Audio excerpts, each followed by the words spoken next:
आणि आता साम टीव्हीवर या क्षणाची सर्वात मोठी बातमी बघूयात, ती म्हणजे काळजीवाहू सीएम शिंदेंना 72 तासांचा अल्टिमेटम देण्यात आलेला आहे।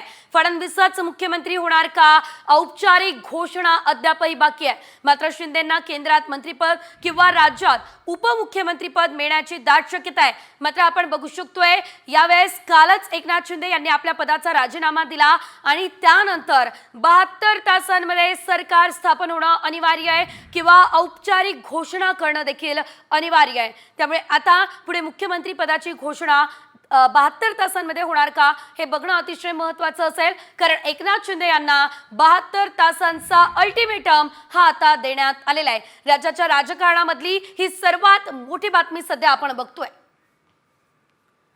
या संदर्भात अधिकची माहिती घेऊयात आमचे प्रतिनिधी सागर आव्हाड यांच्याकडून। त्यांच्याकडून आपण अधिकची माहिती घेणार आहे, मात्र त्याआधी ही मोठी बातमी आपण सविस्तर बघूयात, ती म्हणजे साम टीव्हीवर या क्षणाची सर्वात मोठी बातमी समोर आलेली आहे। काळजीवाहू मुख्यमंत्री अर्थातच एकनाथ शिंदे यांना 72 तासांचा अल्टिमेटम हा सध्या देण्यात आलेला आहे।